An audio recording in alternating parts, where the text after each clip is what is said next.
Welcome everybody to our joint meeting between the City Council and the Planning Commission on June 2nd. I'm calling the meeting to order at 6:02 p.m. Could you please stand for the Pledge of Allegiance?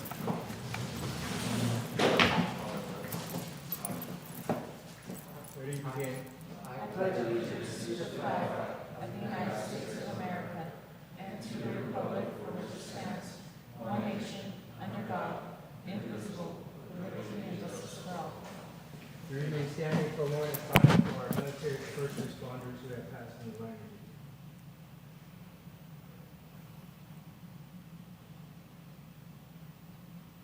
Thank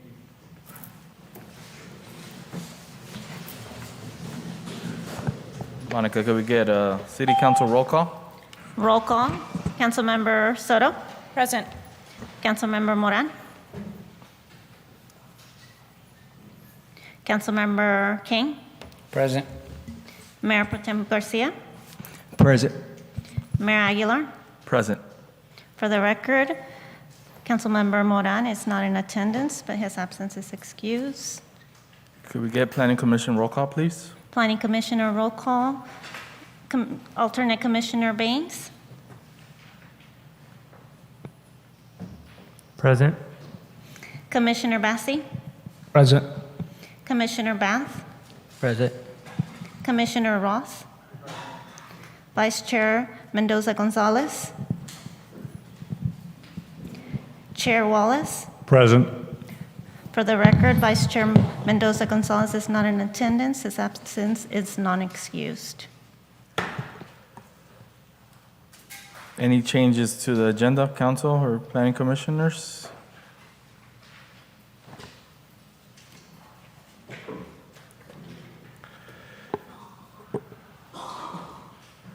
I don't see any. No changes? No? No? Okay, so at this moment, we'll move on to our citizen comments. At a special meeting, members of the public wishing to address the council or the planning commission for any matter on the agenda may do so at the time the matter is discussed. Note, under the provisions of the California Government Code, the city council is prohibited from discussing or taking action on any item not on the agenda. Comments are normally limited to 3 minutes. We have any citizen comments?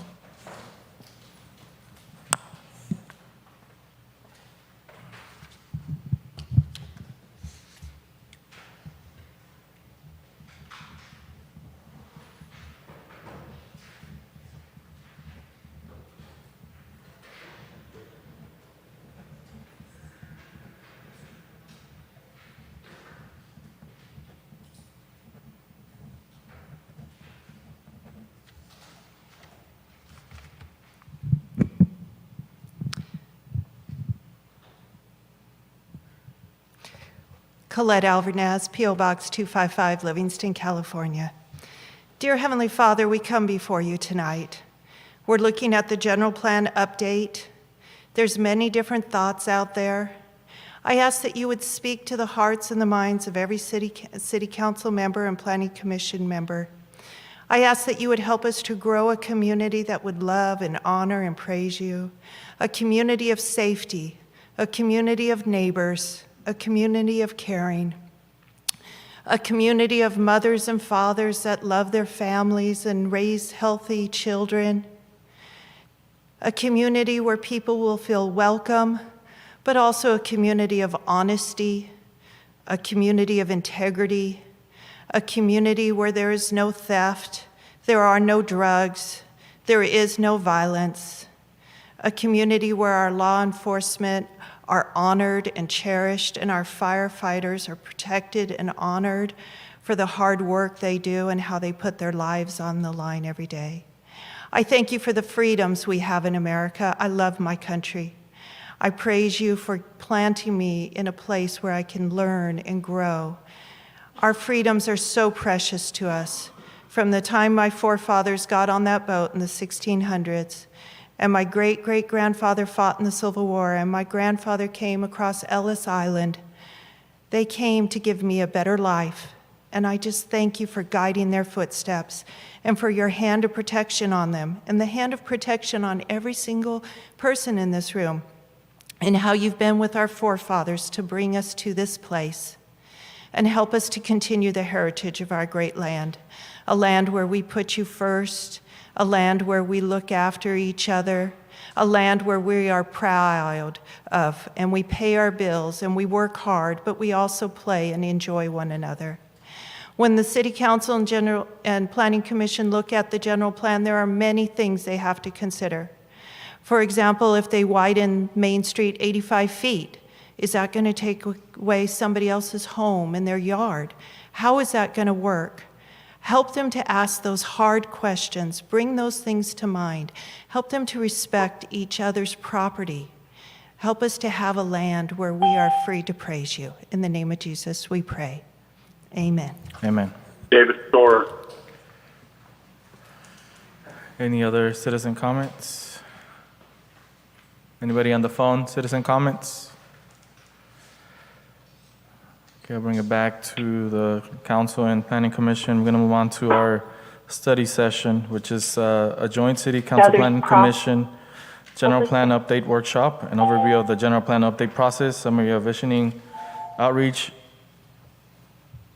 and vision and guiding principles, presented by Jim Harnish, JD, and Amy Yang of Minitier Harnish Consulting Firm, Sacramento.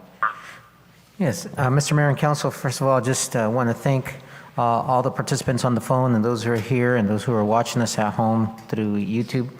As you know, the general plan process is a long but very important process, and we certainly want the public to participate in any form that they so choose. We have a newsletter that goes out. We send out regular updates. We have a website. We, of course, this is our second workshop. And then they can always inquire at City Hall through my office. And so two of our consultants are here this evening to, again, lead us through some wonderful information.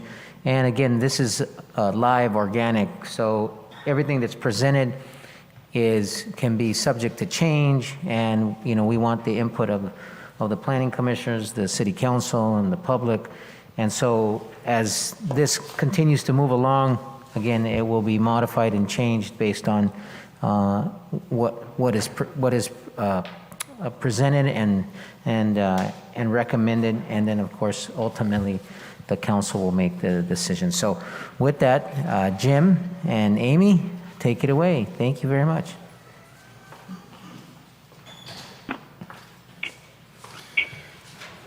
Thank you, Mr. City Manager. Mayor, members of the council, my name is Jim Harnish. I'm the principal and owner of Minter Harnish, your consulting firm. We're leading a team of other consultants to assist you with preparing the general plan update. I'm going to give you a quick overview of where we are with the project. Then Amy Yang, who's our project manager, is going to summarize the results of the most recent community outreach and the survey that we did. And then I'll come back and present to you a draft vision and guiding principles that we, in collaboration with staff, developed as based on all of the input we've gotten from that, this most recent community engagement, but also from talking with stakeholders and all the other information we've been gathering over the course of the first year of this project. So with that, let me summarize the agenda. I'll talk about the meeting objective. I almost did that just now. And we'll talk about the project overview, the visioning, outreach summary, vision guiding principles, and then at the end I'll talk about what's up next. So the purpose of tonight's meeting is for the council and commission to receive our presentation and offer comments and direction to us on the vision and guiding principles. And I'll talk a little bit more about the meaning and importance of the vision and guiding principles when we get to that part of the process. So with this, Amy, I'm going to hand it off. Oh no, I'm doing the project overview. Sorry. So just real quickly, just to recap, why are we doing a general plan update? Well, state law requires every city and county to update their general plans. Generally every 10 or 15 years. There's not a specific requirement, but that's kind of good practice. The general plans need to be a long-range plan, look out ahead.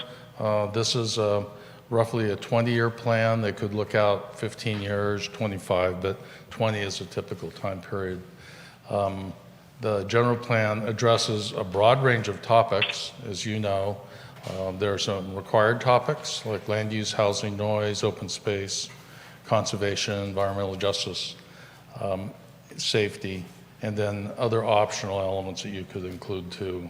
Economic development is a fairly common one. The general plan is intended to represent the community's long-term vision for growth and development in the city. You and the Planning Commission are charged with helping to identify that vision and then represent it in the goals and policies and programs in the general plan. So we'll talk a little bit about the importance of the vision again when we get to that in a minute. So as far as the schedule, we're pretty much on schedule. Because of the COVID limitations, we've fallen a little bit behind, but we're roughly halfway through a 2-year process. We're about 1 year into that process, a little bit more. We're expecting to finish the project by the middle of next year. We are just finishing up the fourth of the 8 phases of the project, which is the community vision and guiding principles, and the acceptance of the vision and guiding principles tonight will be the conclusion of phase 4. This afternoon, actually a couple days ago in our office, we started work on the alternatives, and this afternoon we met with your staff to begin the process of developing land use alternatives to be analyzed as a part of our alternatives report. So we're at the very early stage of that, and that will continue over the next few months. So with that, now it's Amy's turn to talk about to summarize the visioning process we've been going through. And it's middle button. Thank you. All right. So why are we doing visioning? So as Jim said, the general plan looks 20 years into the future. So it's really important to set clear goals about what we want to accomplish. The general plan will establish policies and programs that will help get us there. So we take this step in the project to make sure that our policies and programs reflect where we want to be in the future. As part of the visioning process, we solicit community input, and I'll go over a little bit of what we did and kind of what came out of that a little later. And finally, or not finally, but additionally, one of the other purposes of visioning is to establish a broad vision and guiding principles, which is a clear, succinct set of principles that we will use for the rest of the project. So in developing the alternatives, all the concepts that we will consider, all the policies and programs that we will develop in later phases, these visions and guiding principles are really important and are the foundation of all of that work to come. And then the final point, the purpose of visioning is to, again, affirm community aspirations for Livingston. Again, the general plan looks 20 years into the future, so we just want to make sure that as we set down this path, we are making sure that we are creating a community that fits what the community would like.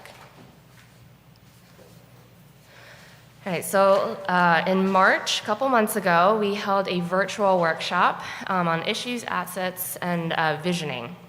And so as part of this workshop, we had a presentation. We had some poll questions integrated with the presentation. These were very basic questions asking about where people were from, how they heard about the workshop, basic information. And then finally, we split up into some small groups.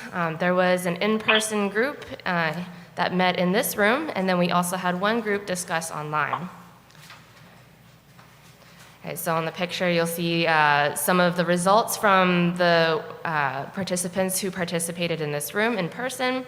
And so we asked 3 questions, and the third one will be on the next slide. The first one was, where are your favorite places to go in Livingston? And so very generally, people responded with restaurants in the community. They love to go to the community events in the city, and they talked about all the great public facilities in the city. Secondly, the second question was, what is your favorite thing about Livingston? And a lot of people said diversity, great schools, and they love the small town feel. Third question was, what do you wish was different about Livingston? A lot of people said they wanted more local businesses, more local jobs. They wanted the water quality to improve. So these are just high-level questions to get kind of the juices flowing, because we wanted folks to go to the online survey, which was available for about a month after the workshop. These were available in 3 languages. Hard copies were available, and we had an amazing response. We had over 70 people give their input in all 3 languages, which is very exciting. So just very high level, some of the main themes that we gleaned from this survey. Many residents would like to see more locally owned businesses. Many residents walked outside for exercise, which tells us that they weren't really walking around to go shopping or to do errands, but really it was more walking for recreational purposes. Residents really like the small town feel, the friendly community, diverse cultures. Many residents would like more places for gatherings. Most residents were in favor of infill development. And then, in terms of whether or not the city should annex more land, residents were kind of evenly split down the middle. And then finally, residents were also kind of evenly split about whether we should allow mixed-use development in the city. So basically mixing, for example, residential uses with commercial uses right next to them.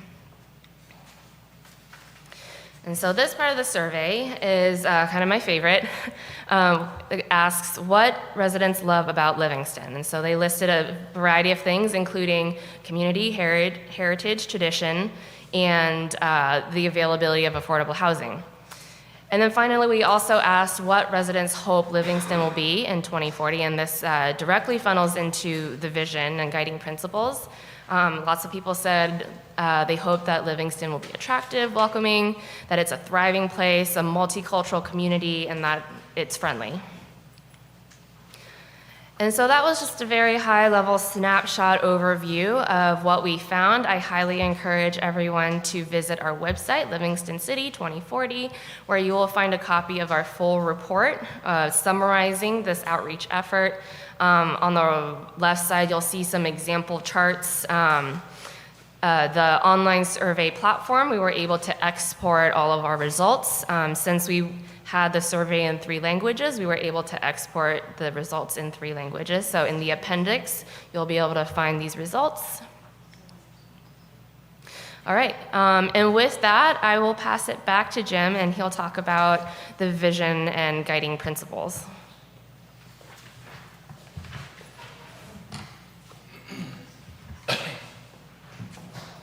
Thanks, Amy.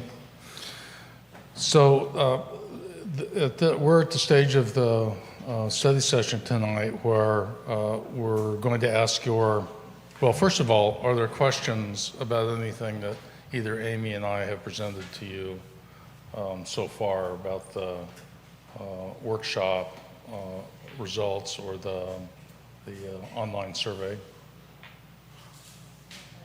Okay.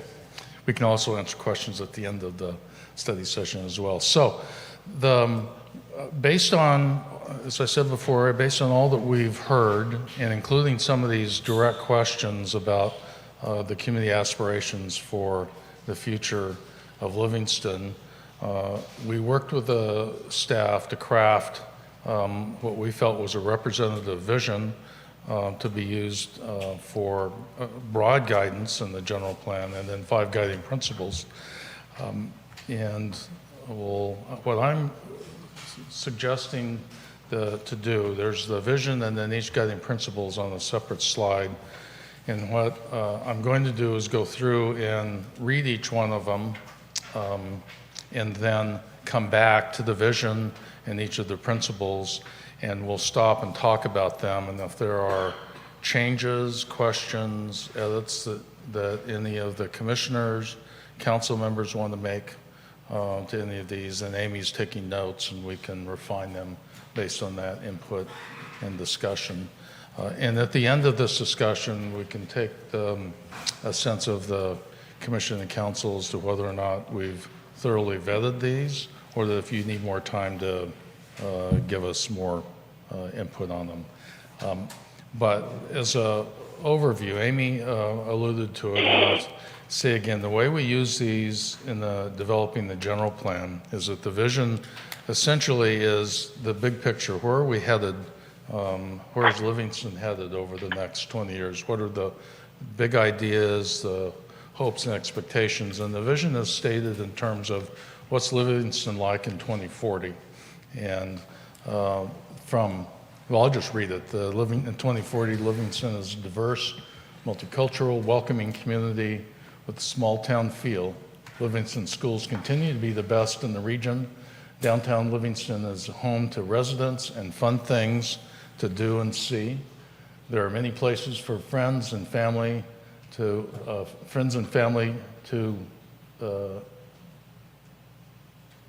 I think this is the, we had an editorial break, and I don't think that got picked up in this. There are many places for friends and family to visit. Residents do not worry about water quality or quantity, and the city has achieved a balance between agricultural lands.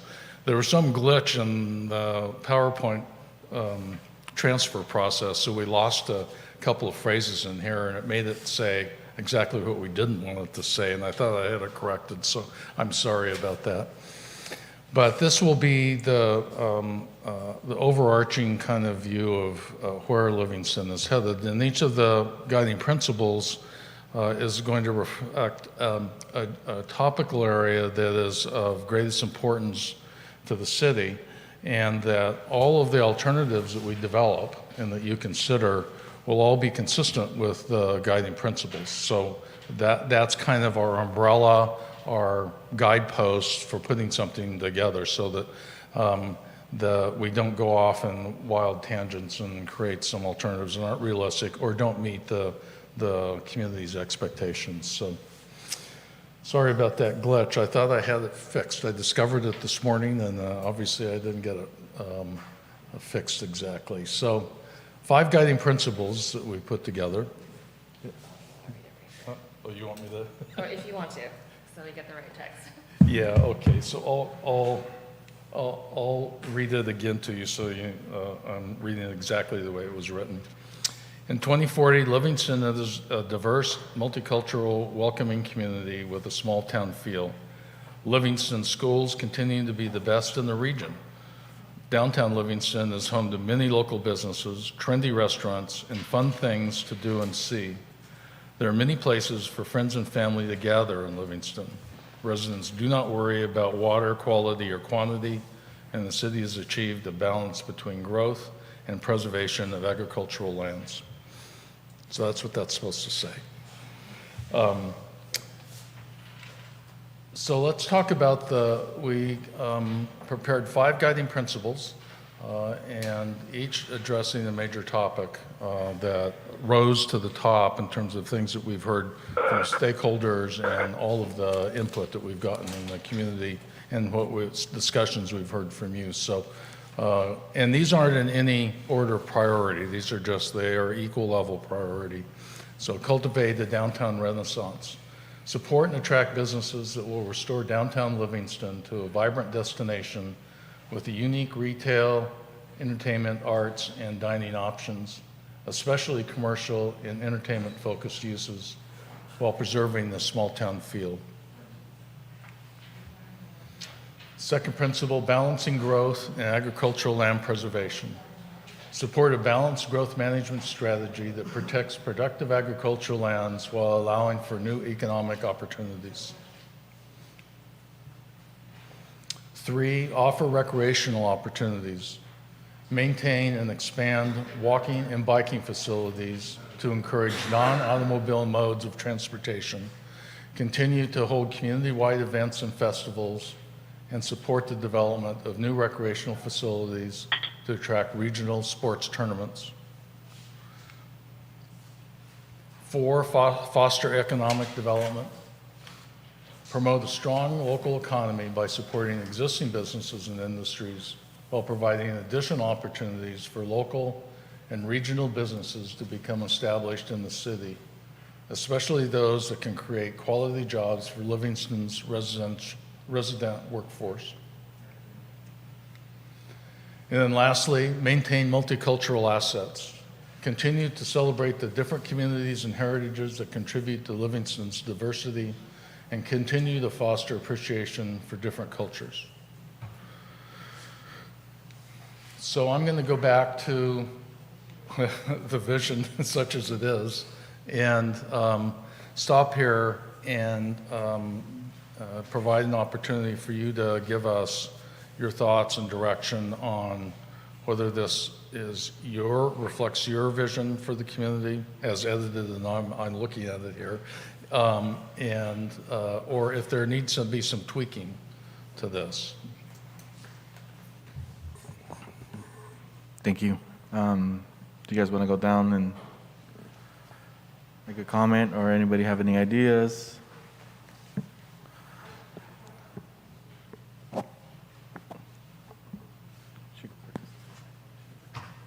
Yeah, go ahead. You want to go up there and microphone? For the record, yeah.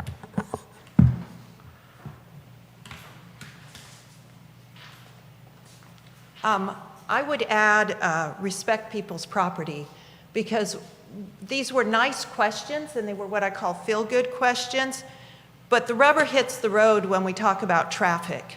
And if we have to expand the roads and the houses are already established, what's going to happen to somebody's home? Are we going to take away half of their yard? And I love the idea about the downtown, but we have homes downtown too. Where is the balance of that? Also, I think that these are nice things, but the rubber hits the road with safety and keeping our emergency access routes, our evacuation routes, our law enforcement, our fire department. These things are life essential to us.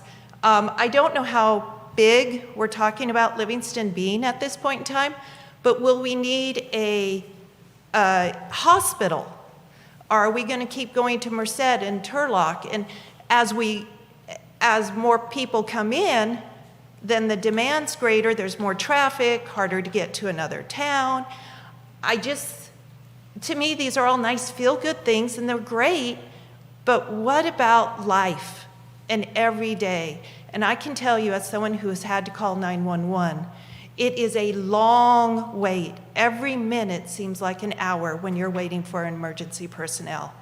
And at some point in time, someone's going to have a loved one. Everyone in this room will have a loved one that needs some kind of help. And we've got good fire and good police and that, but as we grow, let's keep that as a focus.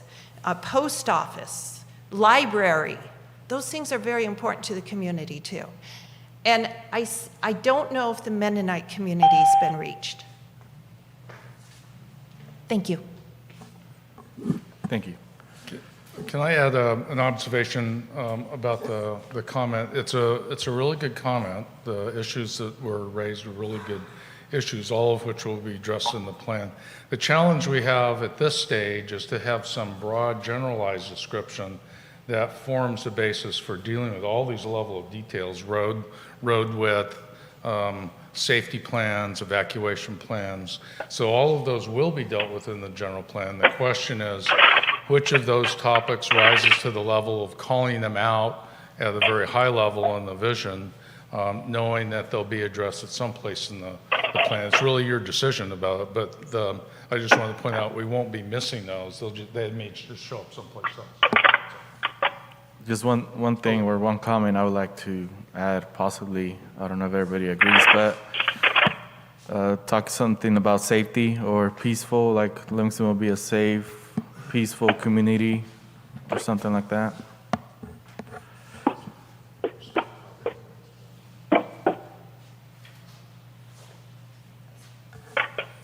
I'm sorry, was there a question for me? No, it was just a comment I made. Okay, I'm sorry.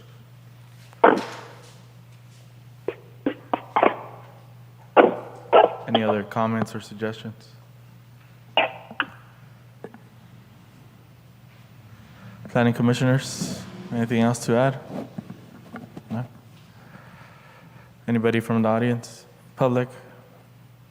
No? Okay. Next one. Okay, cultivate a downtown renaissance. I won't read it again unless you want me to.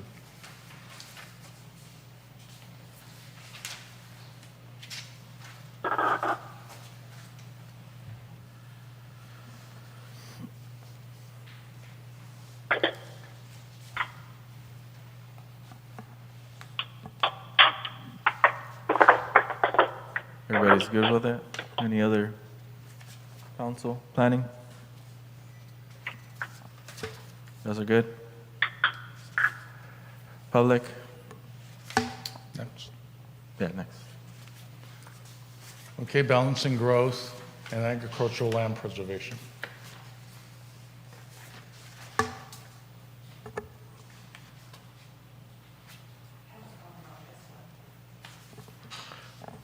Council, anything? Planning? Go ahead. I would just like to remind the City Council and the Planning Commissioner respectfully that our land is in a permanent agricultural easement. That means that we can't develop on it. We've got the federal government and the state government watching what we do. They inspect it every year. So our land is in a permanent agricultural easement. Thank you. Thank you. Commissioner Boss, go ahead. Yeah, I have a quick question on balancing growth and agricultural land preservation. When we talk about like the growth or balancing growth, does this fall into the annexation question of how the infill versus the annexation of the county and then making it a part of city of Livingston? Yes, I would say this directly it provides that umbrella. This is kind of the broad starting point for thinking about annexation versus inward growth. So this captures the range and talking about the need to have a balance. So, It yes. also takes into account, the density, question is like how dense can you, develop X piece of property? Because you can annex a lot of piece of property, but if you only build one home per acre versus, say 10 homes per acre, so those are some of the balances too. And regarding the balancing growth, what type of economic opportunities are we looking at? Or are we talking about residential, or are we talking about mixed use? What is the vision in regards to the balancing growth in agricultural? As I had mentioned before in an earlier comment, our intent is to leave this general so it can embrace all of that range of issues. So I would say my interpretation of economic opportunities addresses all of those things: residential development, employment-based development, mixed use, innovative change. So it's this issue of where, like every Central Valley town has to deal with, you're on prime agricultural land, and any outward growth is going to require conversion of that land to urban uses.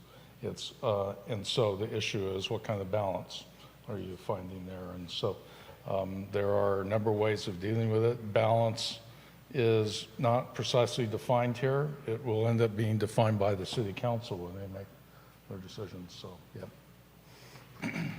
Thank you. Thank you. Good question. Anybody else? Any other comments regarding this one? Council? Good. Planning? I'll go to the next one. We ready for 3? Yeah. Okay. Offer recreation opportunities, and this is something that we've heard from the very beginning of when we were doing stakeholder interviews, interest in better recreation opportunities in the city. And this doesn't necessarily rise to the top of guiding principles for a lot of communities, but this one I think it probably should. So, well, I'm not going to read it again, but that's my editorial comment. Thank you. Council? Good. Planning Commission? Public? Go ahead.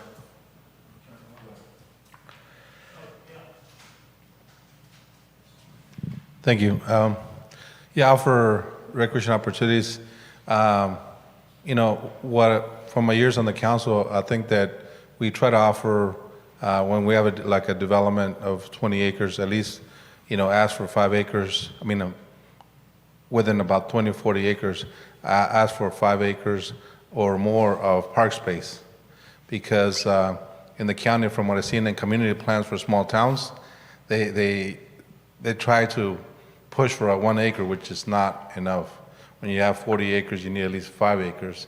And that's what I like about Livingston, where we, you know, here a small city, but we're able to get more for our residents, and also with better facilities, picnic shelters, toilet area, and more amenities for our residents, because it's very important to have a community that has enough recreation for, you know, especially sports, soccer, baseball, you know, football, and, you know, as, you know, talking to, as here in the recreation committee, there's never enough fields, you know. So many groups are fighting for recreation space, so the more that we can give from development, the better. So, you know, I think that you might be able to get smaller lots, get more condensed lots with smaller lots, but also try to get more park space on any development. So that's why I always try to push for, you know, from the developers. I know in the county side, sometimes my colleagues don't ask for that, but I try to, you know, certainly at least give my input on community plans or general plans for in the county. So thank you. Thank you. Yeah, move on. Okay, and the 4th guiding principle, to foster economic development.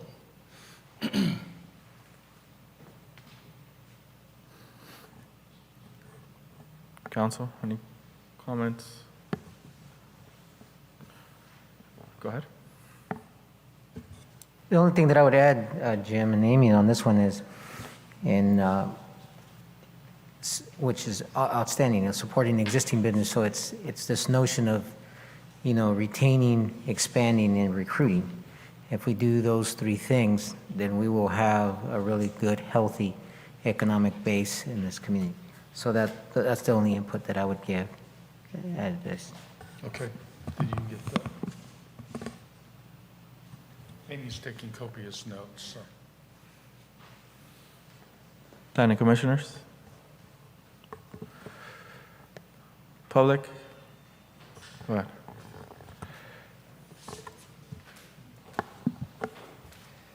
I'd like to respectfully remind the City Council and the Planning Commission that agriculture is an existing business. It's been a financial, economic powerhouse for the state of California. It has kept Merced County, when the housing market went under and a lot of counties were struggling, agriculture was still out there supporting our businesses. And so it kind of made it a little bit recession-proof, if you will. So agriculture is an existing business. It is a very strong fiscal economic business, and it needs to be acknowledged as such. Thank you. Thank you. Thank you.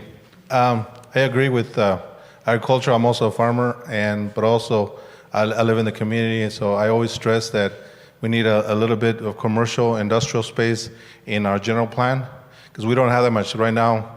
As you see, there's not enough industrial space to make more buildings where we would house small businesses, not just for farming, but also for different industries where more of our locals could get the jobs here in the community. So instead of driving all the way to the Bay Area and commuting, I think that we could, bring a few more businesses, start, semi-industrial, whether it's regular industrial or ag industry.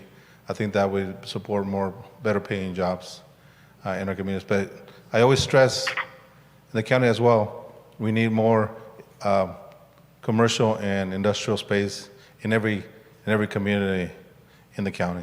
Thank you. Thank you. What's his name? Go ahead. What's his name? What's his name? Go ahead. Just in addition, I know that hot topic around Livingston, and it's trending throughout California since cannabis legalization.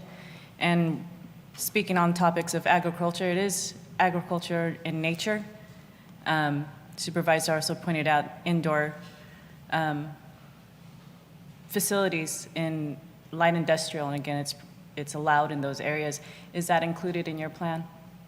Since it is trending and it is moving forward within Merced County. Cannabis could be covered in this, under this guiding principle. Ultimately, you'll get to decide that, but sure. I have worked in counties that have wanted to distinguish cannabis as being something other than an agricultural product, but most places consider it an agricultural product. So, and it definitely relates to economic growth in some places. So it can be a topic that we address in the general plan? It should be. Okay. I was telling your city manager today in our work session that we've started working on the Trinity County General Plan update. They have so many cannabis growers up there that they charge permit fees on that they're charging them each $1,000 a year to pay for the general plan update. So you could think about that.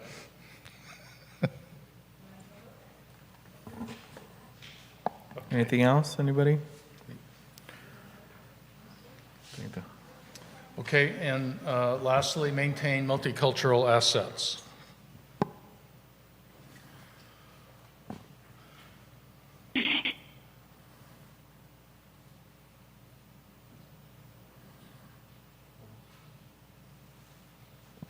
Anything, any council, any comment? I was reading it. Planning commissioners? Public?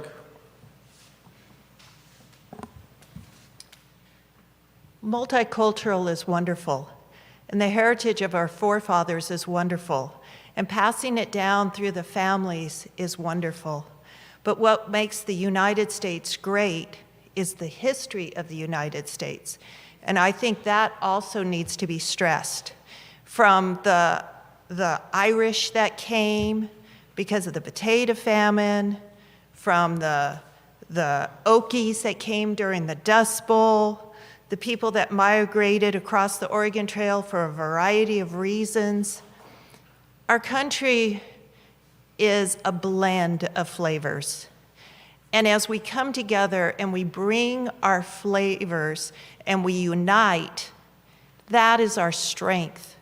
And as we weave together our histories, but we come back with the core principles, our Declaration of Independence, our Constitution, what people sacrificed to get us here is also very important. So family heritage, family history is also important. But many people in this community have come to the United States because it is a great nation. And I think stressing what has made us great, that so many people want to come here. A lot of countries people don't want to come to. They're saying, no, I want to leave. But here people want to come to because we have worked together to make it a great nation. And I think we need to put also appreciating what the United States is, our history, and how we got here. Thank you. Thank you. Thank you for that comment. I am in total agreement, and I wish that when you sit with those that are on your committee, I have not met everybody, especially those that are local ones that you've reached out to. That should include our principal at the high school, Charles Jolly, and the superintendent of the Merced Union High School District, which would be, Stephen something. No, he's Merced County. What is his name? Anyways, him, and then Andres Zamora, principal down here at Livingston Union. Include them all to incorporate Americanism and patriotism in their classrooms, because it should be city to county wide. Merced County, again, I advocate on behalf of veterans, and many of the activities are currently and events that the VFW hold are being well attended. Again, promoting our Americanism helps to bring everybody together. And multiculturalism, it's here. I don't know what we're not doing to maintain multicultural assets. What is it that we're not doing? Because we're doing it very well. Look at us. Look at everybody in your audience. So what is it that we're not doing? Because we're doing it well. But what we're not doing is we're not promoting the unity that brings us all together. And that is the Americanism, the patriotism. And that needs to start with our youth in the schools. And I don't know why I have to keep butting heads with those in administration to get that in the classroom, because it is something that all teachers, all admin, when they get their admin credential, when they get their teaching credentials, those are the papers they sign. It's in the education code. It's in their packets when they sign that they take the oath, just like we do when we sit on council.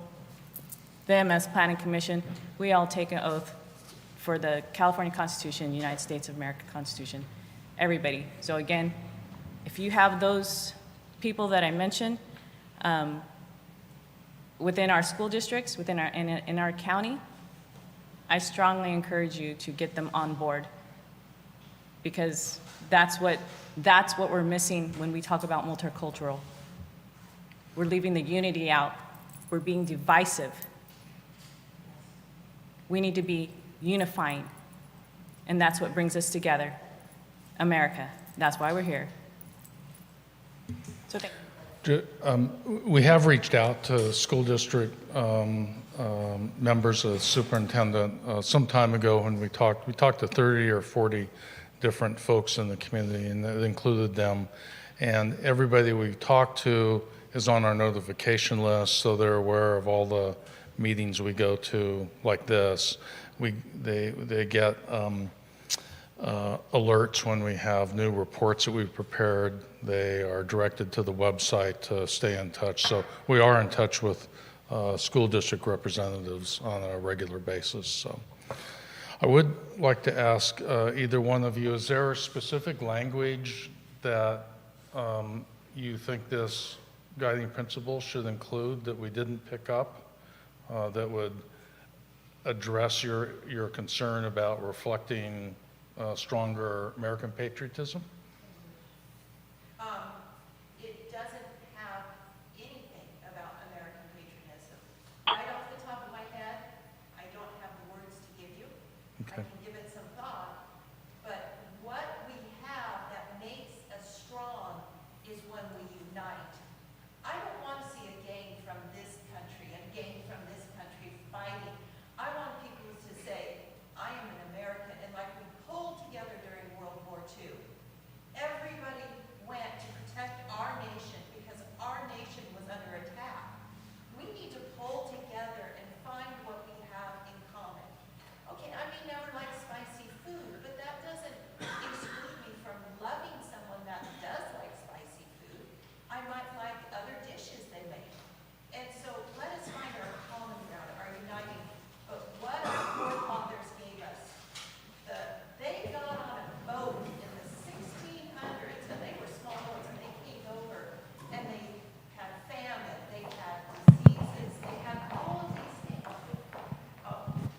They had famine, they had diseases. They didn't have penicillin until after World War II. And yet they kept saying, what a wonderful country, what a wonderful country, what a wonderful country. I would love people to come to Livingston and say, what a wonderful place to be.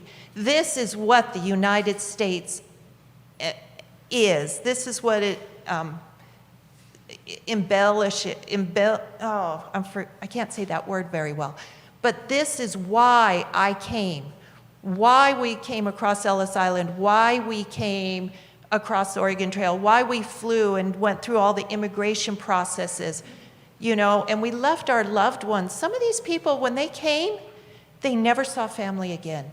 We didn't have computers, but they came to give their children a good life.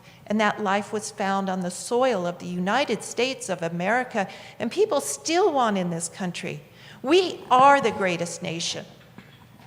And so I think if we can unite in that, and that will be the strength of Livingston, is when we unite. Get rid of the drugs, get rid of the gangs, Right. get rid of the violence.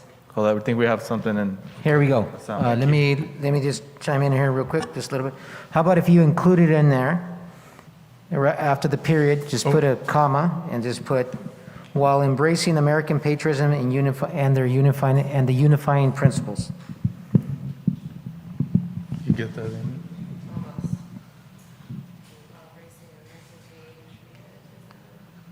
You want to read it back just to make sure you And the unifying principles. Okay, while embracing American patriotism and their unifying principles. Did I get that right? Say that again? While embracing American patriotism and their unifying principles. Yes. Awesome. Yes, yeah. And. Gotcha. While embracing Americanism and patriotism. Thank you. Yeah, thank you. Got it? We there? So we'll make these refinements to the vision and guiding principles, and we'll send them back just to confirm that we've picked up everything you want. And then these will be included in the general plan as kind of at the front end to guide the rest of the plan development, as I've talked about. And just to point out and maybe continue a comment that I had made earlier, the general plan has, I don't know how many elements we'll end up with, roughly 10 elements, maybe 8 to 10 goals per element, maybe 5 to 10 policies per goal. So you can think about all of the different statements. That's maybe a couple hundred policy statements, maybe 75 goals that you'll have in your plan. So each one of these will begin to zero in on very specific issues that some of you have raised tonight, many others that you haven't raised but will be equally important. So you'll find we have, the way we organize the general plan is from the large specific to keep narrowing it down to get more detailed and more detailed. And at the very end, we have an action program that says, how are we going to accomplish all of this? So it's an orderly approach to providing you a plan that can be easily implemented and easily understood by you and your constituents. So that's where we're headed. So next steps on the project, I mentioned the alternatives evaluation. We've started that this week, and that will go on through the summer. We'll prepare some alternatives, do an analysis of the a comparative analysis. So we'll pick some practical alternatives that illustrate choices that the community and the commission and council have about growth and development. And we'll contrast those alternatives, analyze what the implications of each are, comparative implications, so A, B, and C, and then discuss those with the community and come back eventually to you to pick a preferred land use alternative. And that preferred land use alternative is what we'll build the rest of the general plan on. And it's just my sense from your past experience with the general plan updates that the land use map and where you're going to plan on growing and developing will be probably the single biggest decision-making point that you'll have, and that's going to be in the fall. Once that decision's been made, then we go on to build the plan and do an environmental analysis of it. So that's where we're headed. I think that's the last slide. Oh, I didn't mean to do that. Stop there. So with that, any questions about anything we've covered or where we're headed in the future? Mayor, I have a question. Yeah, go ahead. One question on one of your other parts of your pamphlet that you sent, we got out to everybody. It's on page 131. It's in City Council and everybody's working on the ACE train. I was surprised to see that 23.08% of the people don't think it's a good idea. If you had the no opinion, there's more people that don't want the ACE train in Livingston than do. And what is, the City Council, do we need to get more info about it and what's going on? Because that was kind of a shocking thing to me, to see that more people than the no opinions outrank those that think it's a good idea for Livingston. So I think we need maybe some more outreach on it, or what, since I know the City Council and City Manager are all working on that to get it here. And then my other question was on page 17, where you say Livingston schools continue to be the best in the region. Do you have any statistics on where Livingston schools stand in the region? And then why is that not included? And that's from page 17 of your book. I'll go ahead and address the ACE train. I think it's always good to continue to outreach to the public as it relates to the benefits of having the ACE train. We, of course, have a great course section. Our council, previous council, current council, our different elected officials who are currently the supervisor who's here present tonight, and many other business owners who are very supportive. But I think, I think it's a great idea. I think we need to get some more information out on the ACE train. That decision has not been final. We are one step closer, or I would say halfway. There's going to be a decision later on this year, probably towards the end of the fall, when the ACE Board of Directors is going to say yes or no in terms of where they're going to put their train station, whether it's in Livingston or Atwater. So thank you very much for that. I know we have somebody on the line that would like to share something regarding some comments related to the general plan. Go ahead. Yes, thank you, Mr. Mayor. Wondering if you can hear me? Yeah, we can hear you. Thank you. Thank you, Mr. Mayor, council members, commissioners. My name is David Store. I'm a land use consultant out of Sacramento, and I'm very familiar with Mr. Harnish and his excellent team there. He's spoken tonight about certain elements that are going to be in the general plan. Specifically, I'd like to address the two that perhaps may be the most controversial, and that is number one, the land use element and the housing element. I can warn you about for lack of a better pun, a train wreck that's about to happen for communities within Merced County relative to housing RHNA numbers, the regional housing needs allocation. They'll be coming your way in the next year or so. You'll be getting what's called a regional housing needs determination from state HCD that'll pass through your COG and then divide it through your communities. I don't usually guarantee too many things, but I'll put my house on the fact that the city of Livingston will be getting anywhere from 150% to 200% increase in your regional housing needs allocation, which means that you'll be needing to provide for housing within your zoning map. Not that you have to build it, but you have to color your maps yellow or brown or orange to allow for increased densities. And there's some other hair on this thing as well that I won't go into right now.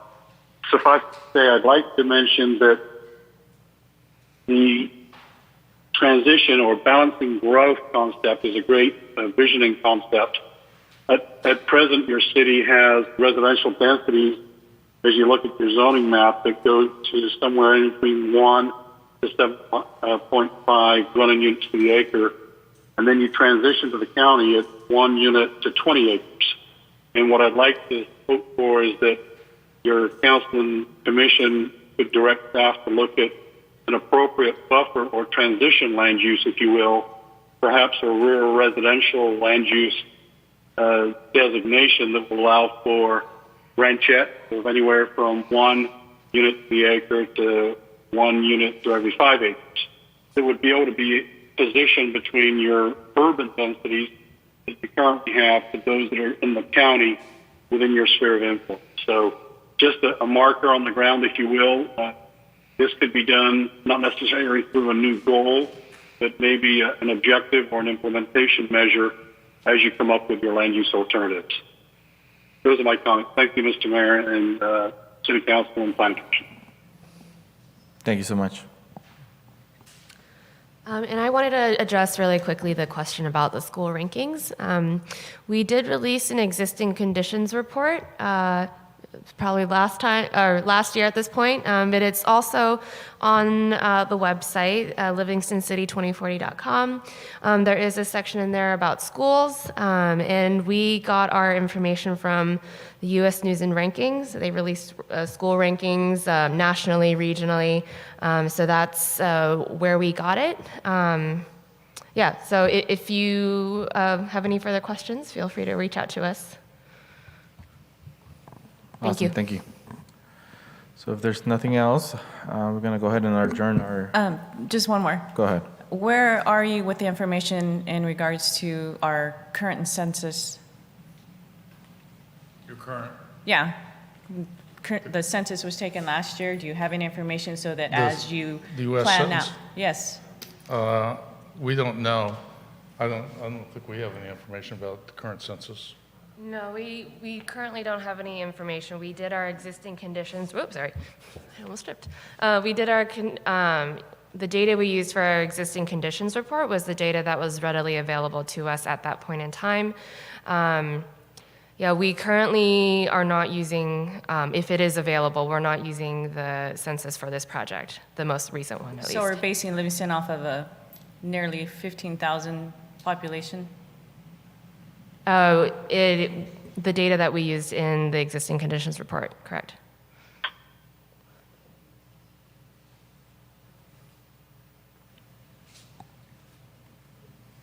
Thank you. Anything else? Anybody? So at this time, we'll go ahead and adjourn our meeting at 7:05 p.m. Thank you, everybody.